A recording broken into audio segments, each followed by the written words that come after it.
Let's film yourself using your iPhone's back camera. Let's figure it out. So when I wanted to start a YouTube channel, the only camera I had on me was an iPhone 6s. It looked a little bit like this, but only it was 2 years older. This is an iPhone 8. And it would die the second you turn it on because the battery had gone to complete crap. This was a couple years ago. I still had an iPhone 6s. It was like 2019. And so, but I wanted to start a YouTube channel anyway, so I started looking into how to use the camera.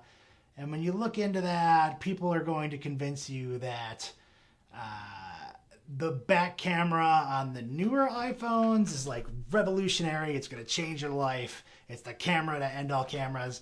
And my first piece of advice, if you're trying to use we're going to get to using the back camera, but the first piece of advice is maybe just use the selfie camera. We're going to put up in a second a side-by-side, and I'll ask you which one you think is the selfie camera on the iPhone 8 and which one is the full camera on the iPhone 11.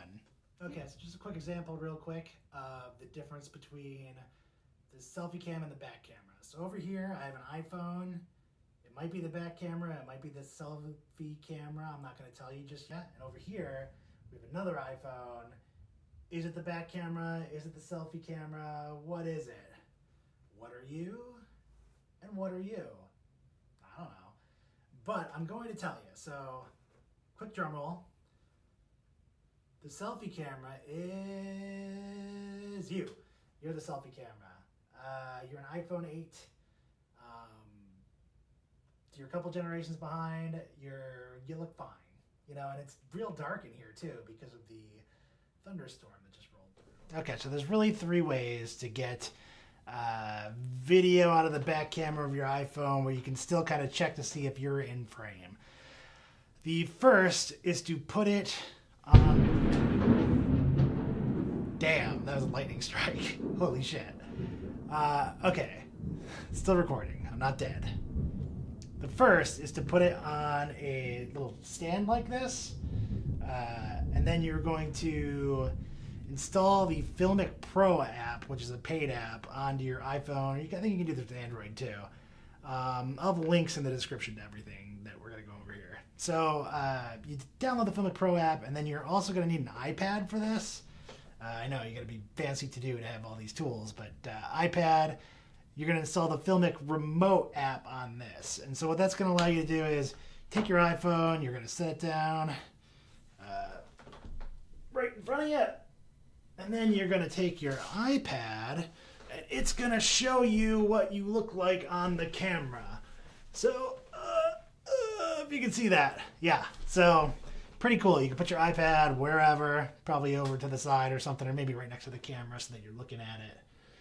And then you can just kind of see what you look like in the frame while you're filming. It's pretty great.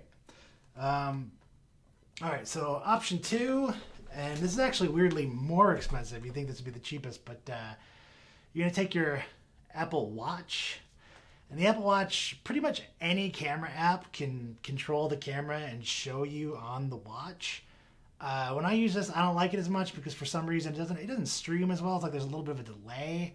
Maybe it's just with the older watch models. I think the newer ones have gotten a little bit better as like the processor gets better on this. But that little bit of a delay and you got to look down at your watch, you're not looking at the camera. I find that a little bit distracting. So I'd rather go with the iPad.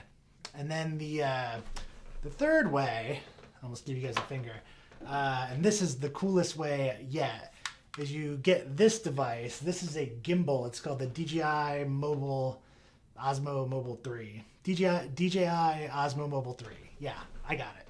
And this is really cool because you can put your iPhone on it and it'll track your face. I'm going to show that to you right now. Hold on. It's got it. All right. DJI Osmo, the DJI Osmo Mobile 3. It's pretty cool. All you got to do, set up the app, buy the gimbal. It's like $130 or something like that, which is weirdly almost the cheapest option.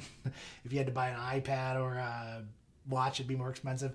But you get the DJI Osmo Mobile 3. Terrible name. And then you go like this basically, and it will focus in on your face, and from here on out, it'll start to follow your face.